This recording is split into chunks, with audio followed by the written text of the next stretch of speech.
anybody that's ever started a business knows in the dark corner of their mind, once they get going, is what do I do not to screw it up? And so we're going to kind of focus in on some of the things that I believe are important to not only a startup, but an ongoing business that could last a lifetime. So here's what I figure we'll talk about today. I'll take a couple of minutes to tell my backstory so that you know where I'm coming from and where my experiences come from, because that's where my values and opinions and conclusions are that I'll be sharing today. I'll be sharing what I call 10 lessons to keep you on track. These are things that are for somebody that's been around a long time, kind of basic. For somebody that's new, like some of you that are just getting out of school, might be things that you learned about in textbooks but haven't really had to apply. I'll talk about the end game. One of the things that I learned very early on when I started, one of my lawyers told me that no matter what you start, you should figure out how you're going to end it, because sooner or later it will come to an end, whether you're successful or not. There is always an end to everything. Just like you're talking about graduating soon, there's an end to that and a new start to something else. Where you can get help, and then at the end, we'll take any of your questions. So if you can hold those to the end, that would be helpful to me, because we have a few things to cover and not a lot of time to do it. So all of that said, my background was in mechanical hardware distribution. And so you can see that's all real sexy stuff. So if I can make a living selling stuff like that, chances are pretty good that you can come up with something that's at least that good.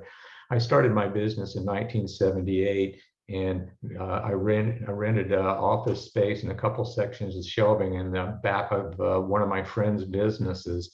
And over the next 40 years, we grew to 7 locations around the United States and 3 in Europe, 1 in England, now 1 in Ireland, 1 in Poland. This was our headquarters in Irvine when I sold to private equity almost 3 years ago this month. And they merged it in with one of their other divisions, and it's still going strong.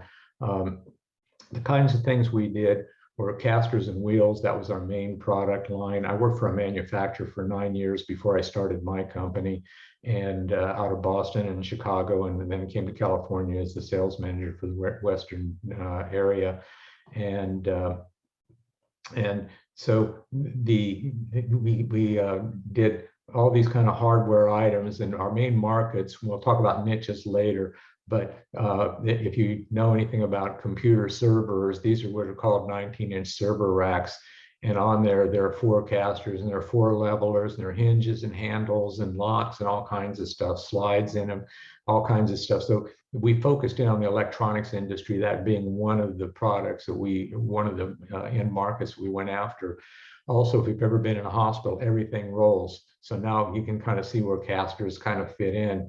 Lots and lots of casters in hospitals, but they're not like the ones that you have on your office chair that you're probably sitting in right now. These tend to be fairly sophisticated. They have lots of technology in them. And it's hard to believe that a caster could get very complicated, but amazingly it does.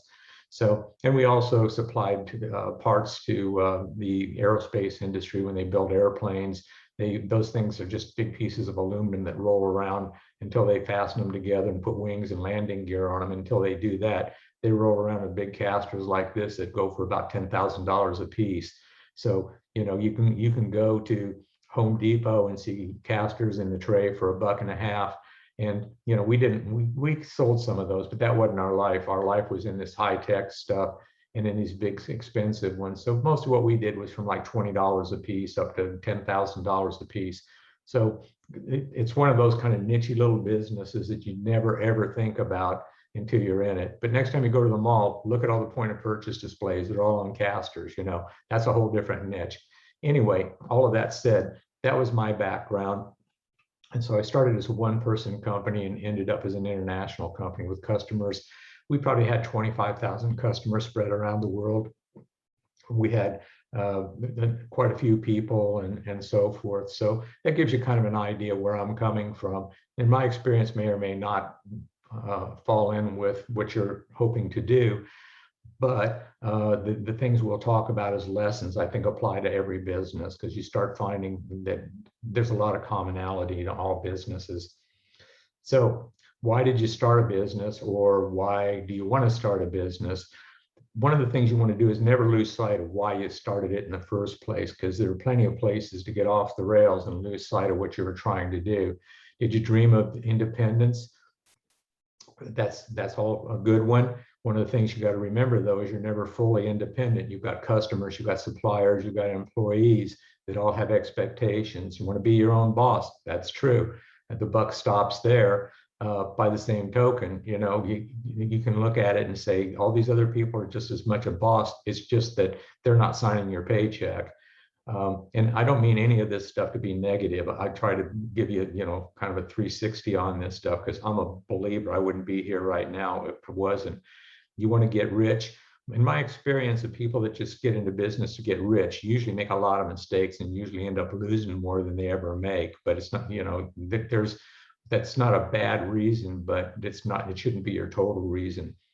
What about if you've got a new invention or new technology or new service? That's what drives most people to get into business. And then it's a matter of sorting it out and seeing if it's realistic to do it. You think that you can do it better than anybody else. That was kind of my thing. You know, I came up through sales and marketing, and, you know, coming up through sales, you tend to have a pretty healthy ego to begin with. And as it turned out, I was right, because the company that I worked for when I started mine isn't in business anymore. Mine still is, and I'm still here talking. So sometimes that's true. Sometimes you're not better than the people that you were working for. Also, you want to think about the odds. You know, we know that most new startups don't last 3 years, and most of the time they don't last 3 years is because of two things. They don't do planning well, and they run out of money. And if you don't do all those things that we have talked about and we will talk about, you're behind the 8 ball. So let's talk about the size of businesses. This is current as of October. And so if you consider that there are about 17 million businesses in the United States, a very small percentage of them ever get to over $500,000 in sales. And that's not a bad thing. You know, that most of these businesses have from 1 to 4 employees. And you can go down here and see the number of employees. But a lot of people like to think, well, a big business is $100 million. And you hear about Fortune 500 companies and that sort of thing. Do you realize that it's only about 3 to 4/10 of 1% of all the businesses in the country that ever get to $100 million? That's kind of a sobering fact, you know, because people tend to think, oh, I'm in business, you must be a big shot. Most of us aren't. Most of us fall somewhere up in here. So it's good to kind of have a perspective of what you're thinking of doing and how that all fits together. Moving on.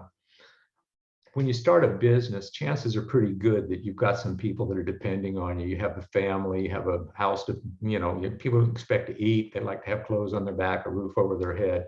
So when you get started, survival is the name of the game. And that gets down to how well you plan. And consequently, you have to remain very, very focused on what your plan is and what your strategy is in order to survive that first few years. And it can be very challenging and frustrating. And I'm here to tell you that it's harder than you think it's going to be. Anybody that's ever done it will tell you that it ended up taking them more time to do what they thought they were going to do. And it took more resources than they thought it was going to take. And so working the plan is so important, getting it done up front. Here's an uncomfortable truth. And I'll just read it. You can read it along. In time, everything in your life, as you know it, will perish. This is true of your relationships, your jobs, and perhaps especially so your business. That sounds pretty grim, but in reality, if you just take the kernel of that message and say, everything, you need to plan for an end for everything. I touched on that earlier. And if you do that, then you're going to avoid an awful lot of problems that come along. But it's going to happen. Your business is going to be successful and you're going to sell it like I did mine, or you're going to say, I only wanted to go for 5 years, so I'm going to do something with it for 5 years, or maybe it won't be successful. And I've had a bunch of businesses over the years, and not all of them have been successful. Fortunately, most of them have, but there've been a couple of them that I just had to close and walk away from. And those are learning experiences too. And just about any entrepreneur you talk to that has done more than one thing will have similar stories, and you learn from every one of them. So here's lesson one: business and financial planning. This is one of the very most important things, and putting it in writing is the most important thing. Putting it in writing helps organize your thoughts. If you don't put it in writing, then your mind drifts around from this to that to the other thing. Once you start a business, lots of things are happening all at one time, and you can get lost in your plan. You know, it's any shiny object that comes along will take you off the track, and pretty soon you lost the reason that you went into business to begin with. Remember, that's one of the things I said at the beginning. Don't forget why you started a business. It's important to understand the numbers, because at the end of the day, no matter how much do-good stuff you do and how much money you make, it's a numbers game. And so you want to make sure that you do your forecasting to the best of your ability. That means talking to people, asking questions, getting help from people like the Incubator Project, or people that you know that have been there and done that. The forecasts are the first thing once you get your business plan together. And the important piece of advice is, don't fall in love with your Excel spreadsheet, because you'll start off with some assumptions and then you say, well, I'm going to grow at 2% a month. And pretty soon you've got some astronomical number that's impossible for anybody to get, but you build a business plan around it and you've got nothing but trouble. So be sure to be as careful as you can and being conservative with your business plan. If you beat your forecast, great. If you don't, well, at least you have some idea of where you can work and what you can do to cut back or whatever you need to do. From your forecast, you're going to build budgets. How many people? What kind of facilities? How much marketing? What's it all going to cost? That all flows into a cash flow plan. The cash flow plan is really one of the most important tools, because if you do the first two things, the forecasting and budget well, then your cash flow forecast will show you how much money you need and when you're going to need it. And it's a fairly simple process, but it's kind of scary the first couple of times you do it. But once you get to your cash flow forecast, you can look and say, hey, we're going to have good months and we're going to have bad months. But if we did our forecast right at the end of the year, we're going to be real close to where we thought we were going to be. You get better at it every year you do it. You may not be a financial person, but you need to understand financial statements at least a little. You need to know what an income statement is and what it has in it and why it's there. You need to understand a balance sheet and what it is and why those numbers are there. And those are the kind of things that are sort of your report card. And you can use that if you need to go to the bank to get money or to talk to investors, but more, and also because you got to file that with your taxes. One of the things that I found has been very helpful to in my businesses, but also the people that I've mentored over the last couple of years, is creating a KPI report or key performance indicators report. And if you're not a financial person, your bookkeeper or whoever's doing your books can do this. And it's essentially just an Excel spreadsheet with a column for each month and what you think are the most important things. It might be your sales, it might be your cost of goods, it might be your net profit, your operating expenses, it might be how many orders you had, it might be what your backlog is of how much you have in open orders, it could be what your receivables are, what your payables are. But the point is, in those 12 columns over the period of years, you're going to have numbers, and you start managing by trends. You're going to see, had a great month, oops, next month was crappy, oops, there's another good month.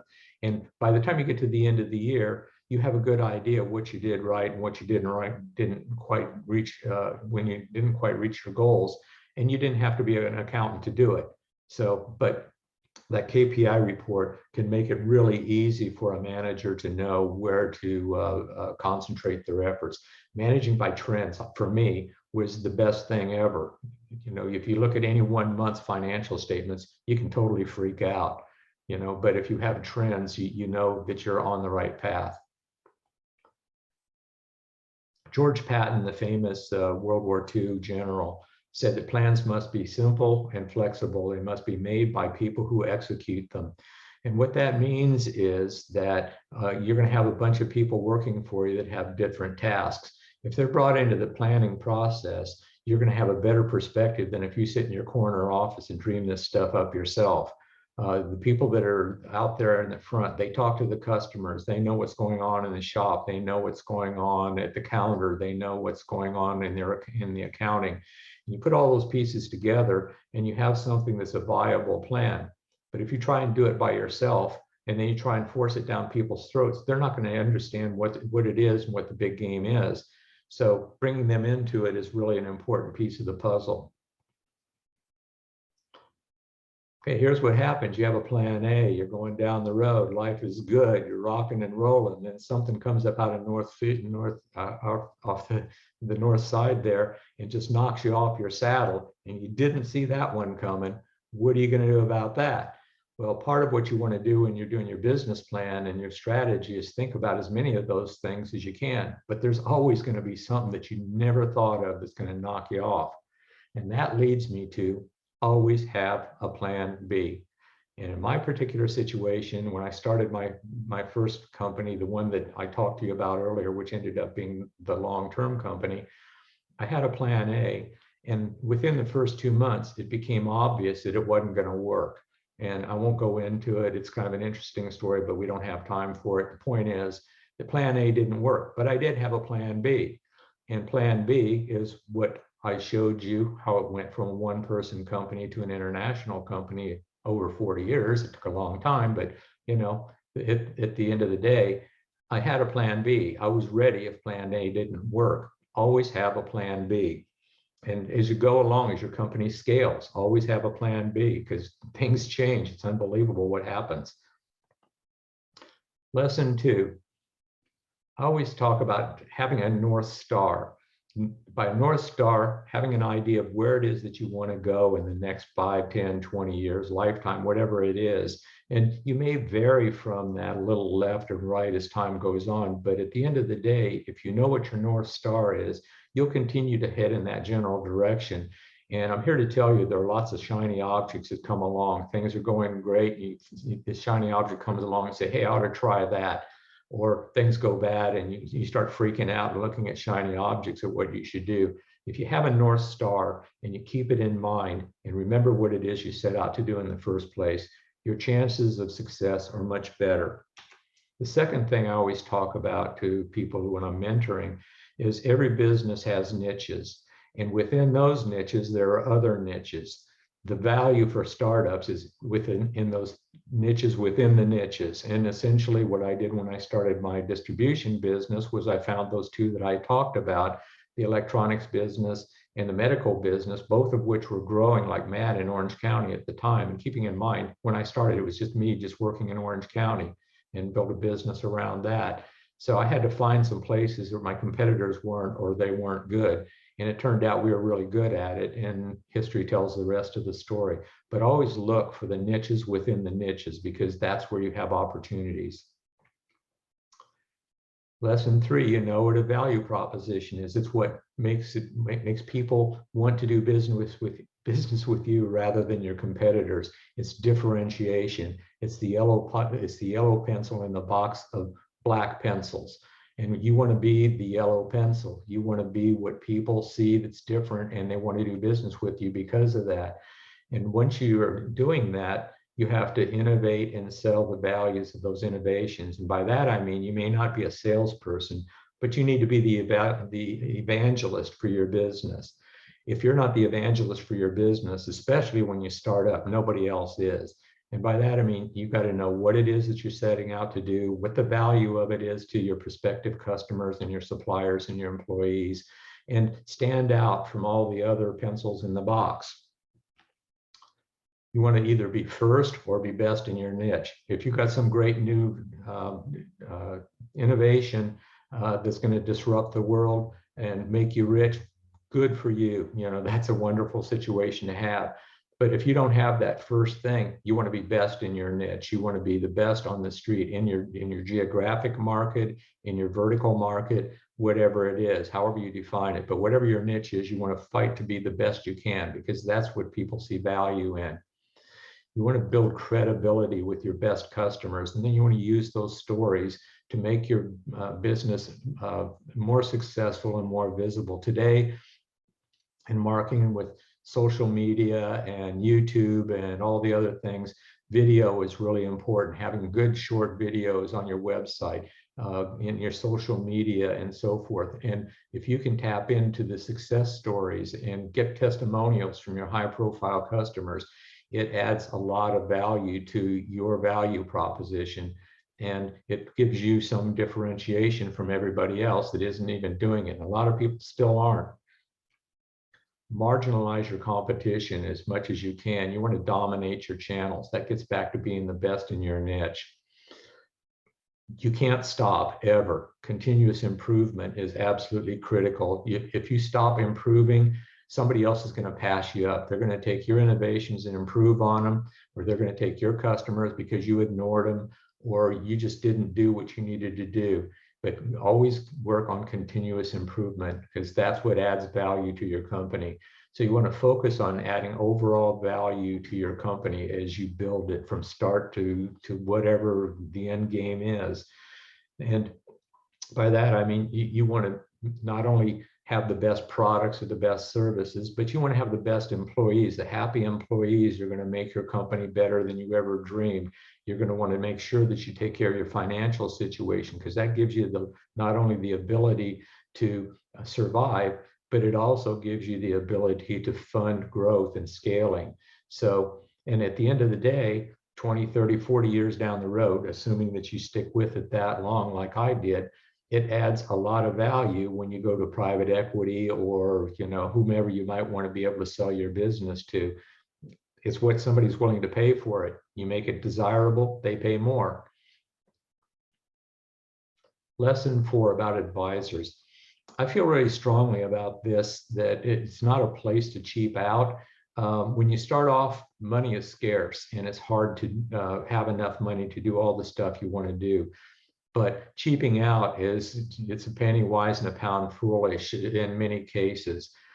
On the legal side, every lawyer isn't the right lawyer.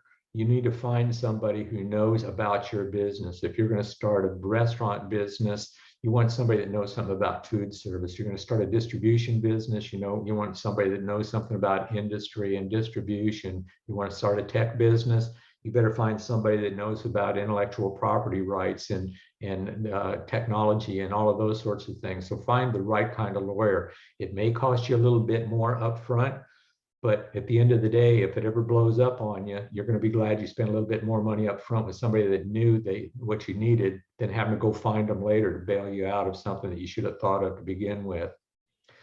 This seems sort of basic. You're going to need somebody to do your taxes, your accounting, and your payroll.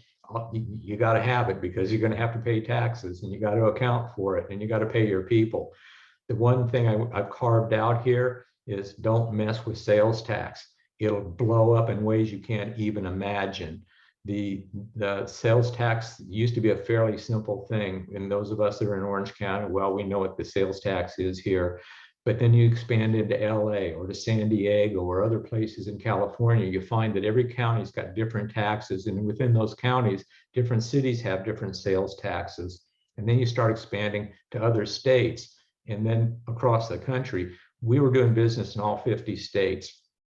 And it was so complicated when you're doing 25,000 transactions a year that it was so complicated that we had an outside company that looked at every transaction when it's entered in the computer and applied the proper sales tax to it, where sales tax was applicable. We did a lot of stuff that was non-taxable because it was OEM stuff that went to people who were putting our product on their product and reselling it.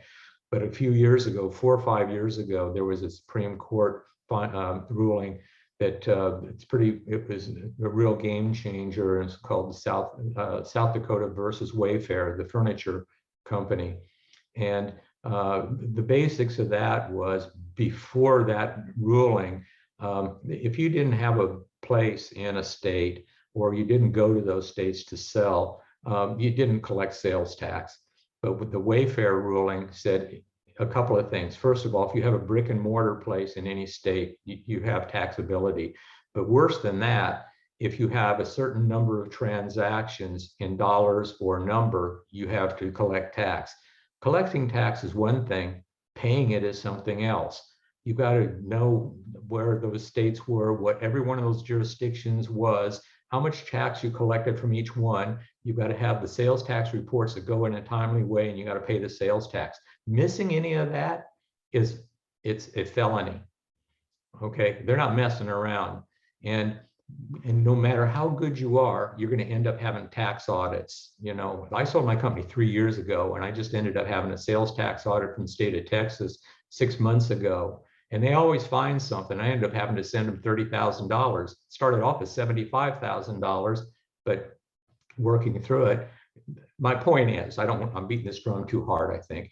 The point is, sales tax can be your biggest nightmare, so make sure that you do it right. And if you don't know how to do it, find somebody who does.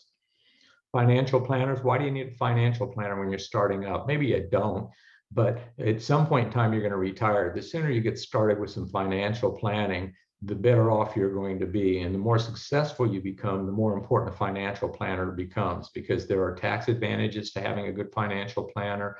There are retirement savings and all kinds of other things. And along the way, you'll learn enough that can help you give some benefits to your employees that are really helpful. Real estate sounds self-evident, but finding a real estate agent that you can work with as you scale is going to save you a lot of time in the future. The HR part and benefits. And when you get started and you get going, until you get 50 employees, HR isn't too complicated. But when you hire that 50th employee, there are all kinds of rules that come into place, and it gets a lot more complicated. So keep that in mind. You don't have to do anything with it right now, but remember that magic number of 50, because if you start scaling and you get to 50 employees, lots of things change. As to benefits, your employees are going to hope for some medical benefits. They're going to want 401ks. They're going to want. And so making sure you've got benefits that are important to your employees is important. Marketing, we'll talk about marketing in another slide or two, but if you don't tell your story, nobody's going to know you're there. So you need to know what's going on. I think especially today with social media and all the electronic marketing that's out there, it's important to know where your message is going to be found and how to couch it so that the people that watch it benefit from it and they want to call you, because if they don't call you, you haven't gotten any business yet. Finally, the technology. Every business needs the right kind of technology. If you've got a restaurant and all you need is some good point of sales software and hardware, that's it. If you're going to be doing, like the other fellow on the call was talking about, doing edge technology, that's a whole new branch of computer technology. But all the stuff that supports all of that, whether it's the accounting and the sales and marketing, the inventory management, supply chain management, all of the things that go along with that, you got to find the right technology for your business. And finally, a good place to get advice that isn't going to break your bank is from Cal State Fullerton. They've got all kinds of resources available to you that can help out. So don't lose sight of what's out there that's very affordable and from professionals that have already walked the walk. Number 5. Rich? Yeah. Moving back to the last lesson, where would you stick risk management or insurance? Would that be considered bundled with like legal or tax? No, you're right. I didn't put insurance on there, and I should have. It didn't occur to me, but you're right. There's all kinds of insurance that you might need: product liability, workers' comp, property and casualty. Having a really good broker is super important. So thank you for pointing that out. I'm sorry I missed it. Absolutely. Okay, with this one, I can feel your blood pressure rising already. And the bottom line here is that government and politics are two different things. They're very much related, but what you've got to do is focus on what affects your business. You can decide you want to fight with them or live with them, whatever you want to do. But at the end of the day, you have to focus on what you can control. And what you want to do is pay attention to what's going on with current events, because sometimes you can see what's happening in the government that's going to impact your business. Two examples for us would be when a number of years ago in the early 2000s, when our country joined a coalition to invade Iraq to do what they did there. We all know the history. it took them a year to get around to getting that to go. Well, we knew that there were certain things that we did that had to do with the military. We also knew that it would impact the medical side of it. So we were able to scale up certain parts of our business. Another example might be COVID that we just had. Well, you kind of couldn't see COVID coming, but when it came, came pretty fast. And one of our biggest customers is one of the manufacturers of hospital beds, one of the biggest hospital bed manufacturers in the world. All of a sudden, kind of out of nowhere, we got an order for 400,000 casters for 100,000 hospital beds that they were going to make really fast. And we could see this kind of coming, and we were able to work with some of our suppliers and get them to scale up because we had a little bit of a peek into it. When you're close to your big customers, you know some of these things. But paying attention to current events, you can scale up and deal with, or you can cut back. You know, again, talking about COVID, look at the restaurants. Some of them succeeded and grew, and some of them failed, and it was tough on everybody. But you can't control what the government does. You might have a little influence, get over it, just deal with it as best you can. Lesson 6, commitment to quality on everything. When you try to do the best you can with everything having to do with quality, whether it's your products, whether it's a hard product or a soft product or it's donuts, you know, you want to make sure that you put the best quality in it if you can, because again, that's a differentiator from your competition. That's the difference if you have a donut shop that you're selling donuts for 75 cents a piece, or you're going to one of the premium places and paying $4 a piece for a fancy donut. You know, so quality is all about it. The other part of that equation is the processes. If you don't have good processes, you're never going to have good products. So focus on your processes, and that's another whole discussion we could have at another time about quality management and so forth. But without quality, you don't have much to differentiate you from everybody else that's out there. Okay, let's talk about marketing for a little bit. You want to spread the word. I talked about being an evangelist for your business. And any of you that have ever taken Marketing 101 or anything like that know the 4 Ps of marketing: or product, price, promotion, and place. Your customers know what's important to them.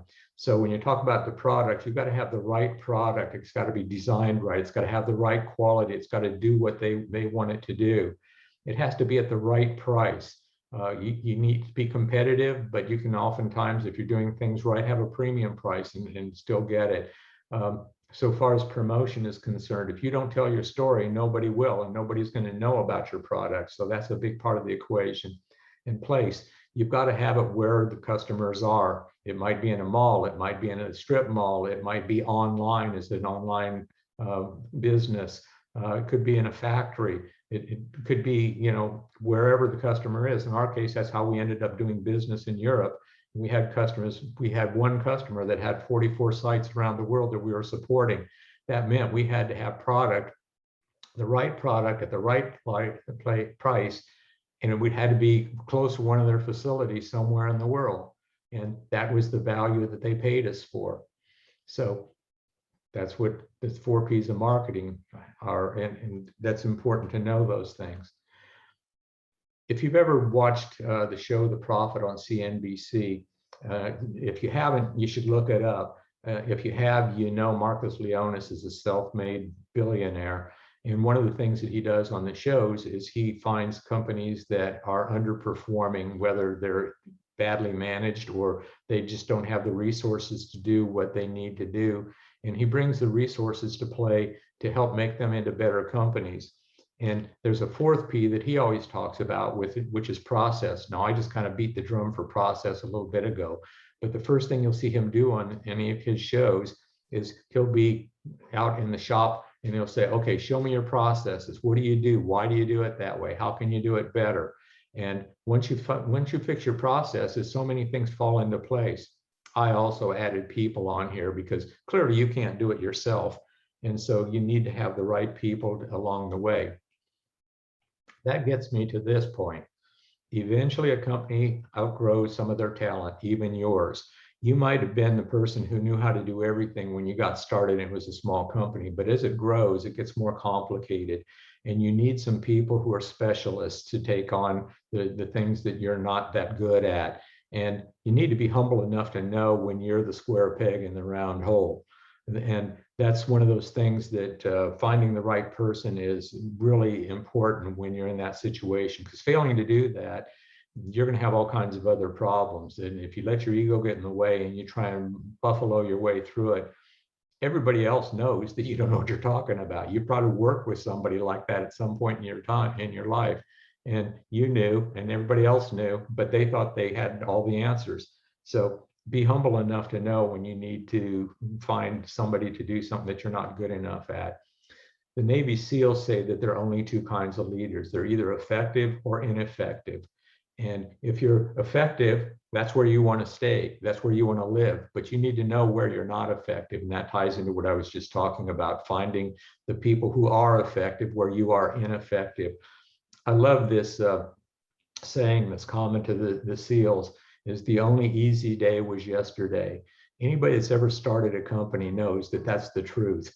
Every day you get up, and no matter how much you love it and how hard it is, there's a new challenge every day that you didn't expect. That's part of the fun of it. You never get bored with it, and there are always opportunities to come up. But you just have to always remember that there's somebody out there ready to take your lunch, and so you better be sharp and you better be on your game, because the only easy day was yesterday. Okay, let's talk about dealing with employees. We talked about the notion of including them in your planning. And I can't overemphasize how important I think that is. If you think that everything needs to be a secret and you're the only one that knows it, then every bit of everything that has to happen is on your shoulders. Sooner or later, you realize that you can't do it all. Even in a small business, you can't do it all. And that's why you end up having to hire people. So you bring them into the plan, they buy into the plan, they know what you're trying to do, and life is good for everybody. Let your employees know that you're going to invest in them. They need to know that there's a career path. They know that you're going to help them along the way. Maybe you're helping them with some school tuition, or maybe you're sending them off to seminars, or maybe you're helping pay for a certification to become a certified purchasing manager, or any number of things. But if they know that you're investing in them, they're likely to be more loyal and helpful to you. The other side of that is you need to realize that when you do that and you're making them better, you're risking losing those employees. But along the way, as they get better, you get better. And when you end up replacing them, you end up replacing them with somebody better. You know, one of my key employees, when I was a much, much smaller company, just still here in Orange County, decided he wanted to get his MBA. And he did. He went off, got his MBA. We supported him along the way with that. I didn't pay for his MBA, but we supported him in that. We participated in his projects and so forth. And he ended up going to work for a Fortune 500 company, and we're still friends to this day. But he made us better while he was working on his MBA, and we learned a lot along the way, even afterwards, as remaining friends. So invest in him. Let's see, wrong button. There we go.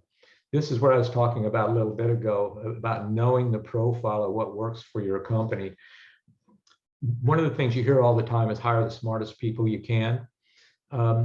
There's some logic to that, but what I found is that you can also hire people that are too smart for your business. And if you hire people that are too smart for your business, they're going to do one of two things. They're going to get bored and quit, or they're going to make things so complicated and screwed up that no normal person would understand it. So over a period of time, you start understanding that this is the profile of the kind of people we need, let's say for customer service or sales or engineering or marketing or whatever. We all know that you can't believe everything you see on a resume. And so the interview process is really important. Today, it's hard to find people, so you got to pull the trigger faster than you ever did before. But if you know exactly what you're looking for, you're going to make fewer mistakes, and you're going to be happier, and they're going to be happier. And what you want is happy employees, because happy employees make your business better. Over communicate. I was always a believer in that, having monthly meetings with all of our people, even when they're spread all over the world. We had video conferences every month that let everybody know how we're doing towards our sales goal, how we're doing towards our profit goal, how we're doing with new projects, new products, acquisitions, whatever was going on. But as long as they knew what was going on, they were better. And yeah, you're going to have some people that go off and gossip, and your competition is going to find out through the gossip. But the bottom line is you want to be the gold standard, and becoming the gold standard has to do with taking care of your people and making sure that they're on the same side you are. You want to have meaningful benefits. That goes without saying. Today, we talked about medical insurance and 401ks, and small businesses can't compete with the perks that people like Google have and that sort of thing. But the people that are drawn to places like Google and those kind of companies aren't the people that are going to be drawn to small businesses and startups. So you want to have what's meaningful to the people that are part of your organization. Caring when it counts. There are always things going on with employees. There are weddings, there are funerals, there are births, there are birthdays, there are anniversaries. The easiest thing you can do is just send off an email to somebody on their birthday. Happy birthday. I'm glad you're with us. Thanks for all that you do for us. And it might be the same message every year, but they get it and they know you know who they are and you haven't forgotten them. You send flowers when there's a funeral. You do whatever you do, for births. The point is, when somebody needs a stroke. That's a bad choice of words in this case. Anyway, when somebody needs some attention. And so take advantage of that, because it's these little things that don't cost anything that build loyalty and what you want in your company. And finally, deal with problems promptly. Problems never go away. They just get worse. You keep kicking the can down the road, they get worse.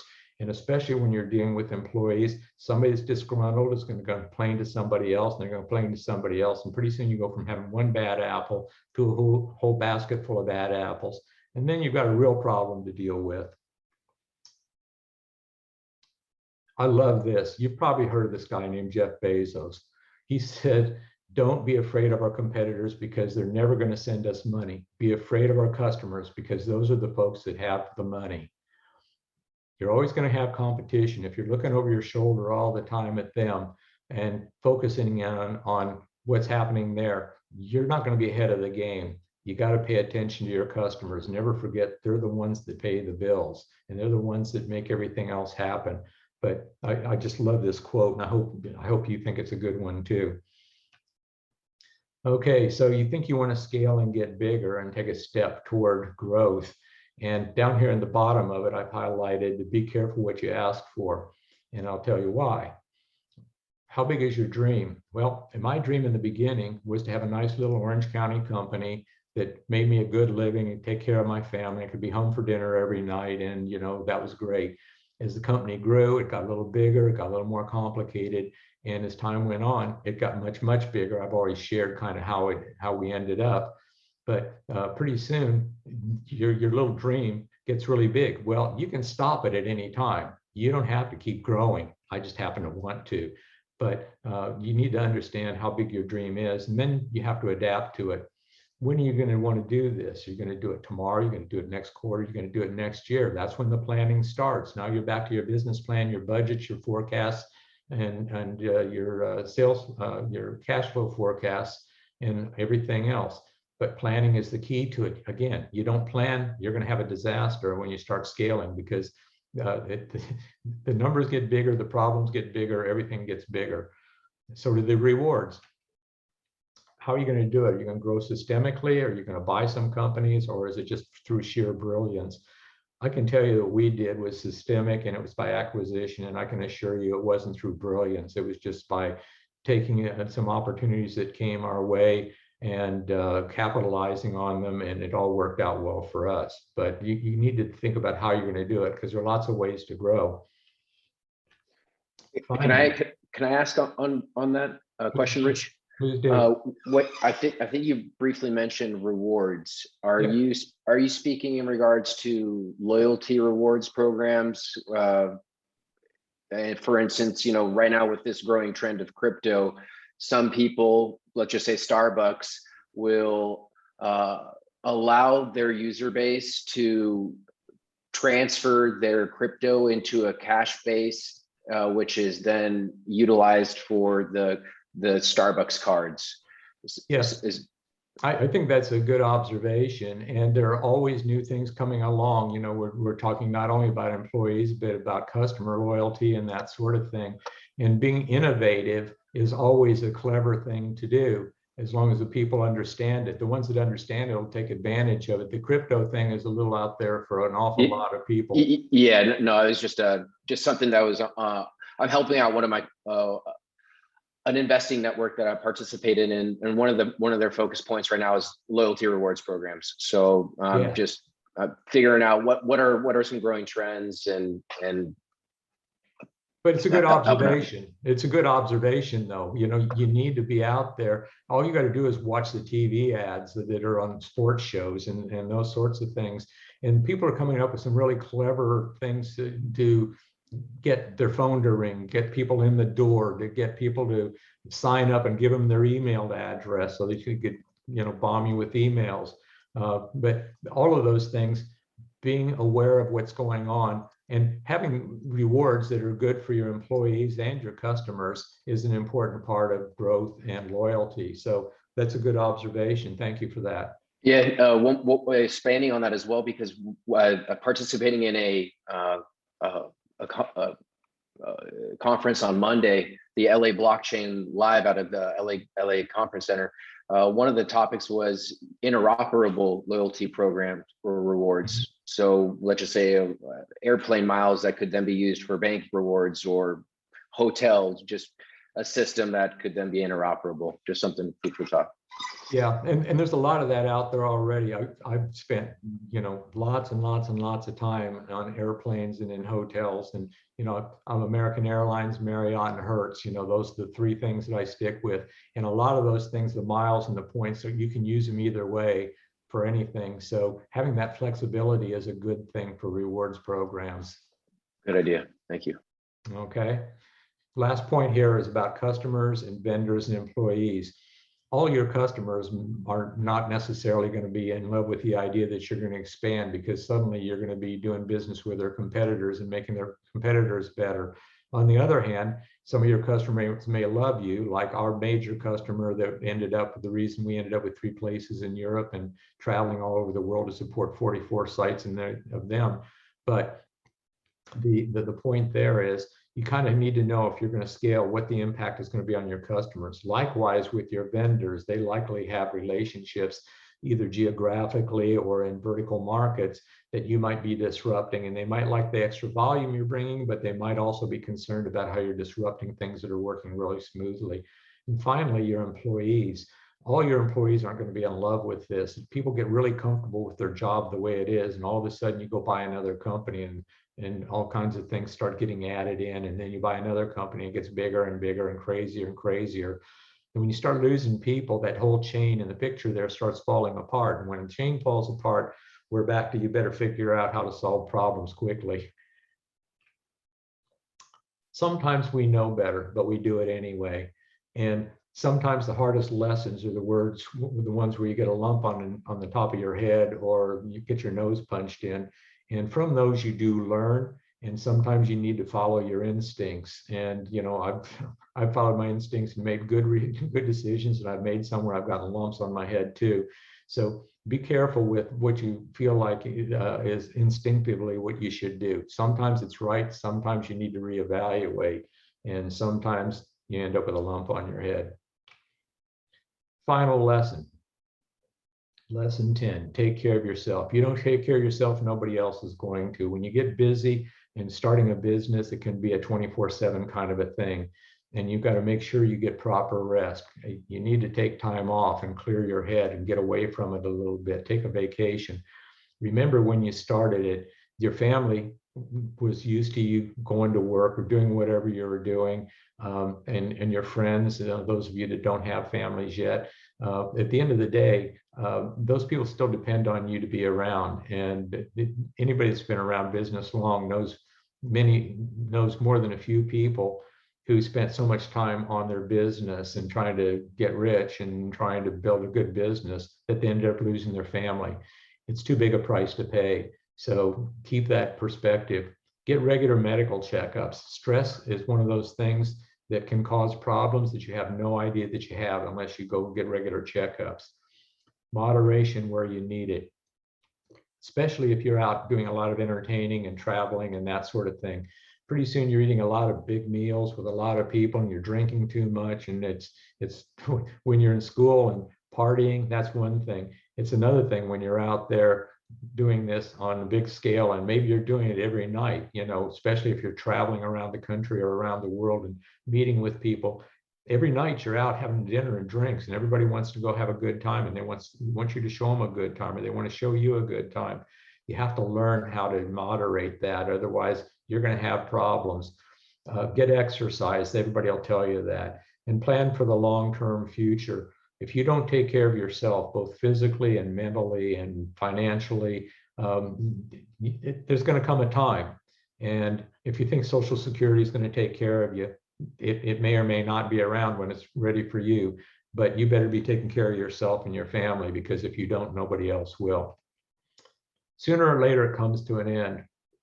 In my case, I have two daughters, neither of which were interested in the business. So I knew that I was going to have to sell the business. Okay, what am I going to do? Am I going to sell it to one of my employees? There's something to be said for that. They know how to do it. They've been around it. On the other hand, they didn't have any money. So if I'm holding the paper and they do a bad job and, you know, take it down the drain, I never get anything from it except whatever I was able to collect, and everybody loses. I ended up deciding that I was going to sell it to private equity. It took me 2 years from the time I started to find the right partner and do the deal. But at that point, everybody still had a job. Everybody has plenty of money behind them to grow. They've grown significantly since I sold. The day that I signed, the money was in the bank 2 minutes later, you know, and I never have to think about it again. So you need to think about how you're going to do it, and find somebody who wants it more than you do, and then you have to move on. And then you have to get over it, because once you do it, you're going to think that whoever you sold it to, they don't know what they're doing, or they're not doing the right thing, or they're missing these opportunities. And so you kind of have to get over it. And then, you know, in my mind, I just got to the point after a couple of months, I said, hey, they paid me a lot of money to go away. They can do what they damn well please with it. And, you know, we lived happily ever after. But after that, at some point, you know, you can only play so much golf. And so you might want to get involved in ways of giving back. And that can mean a lot of things. In my case, I found it to be a lot really rewarding to do mentoring for startups and small businesses, and some of these businesses that have been around for a while that just have problems that they don't know what to do with. But over a period of 40 years, and having a company that went from one person to an international company, I'm a pretty good generalist. I won't tell you I'm a good with any one of those topics, because things change as time went by.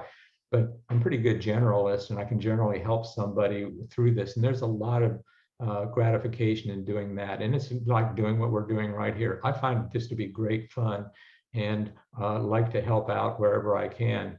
So if you do it all right, you might end up being the top dog.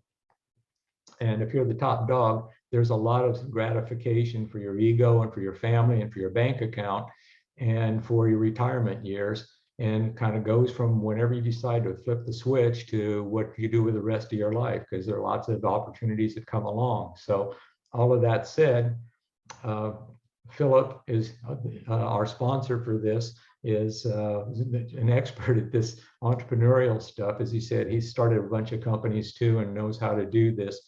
Great resource. I'm here to answer any questions that you have. I'll hang on as long as Philip lets me hang on, and we can go from there. So Philip, back to you. Thank you so much. Thank you so much for this presentation. This was great. I really enjoyed it. I learned quite a few things myself.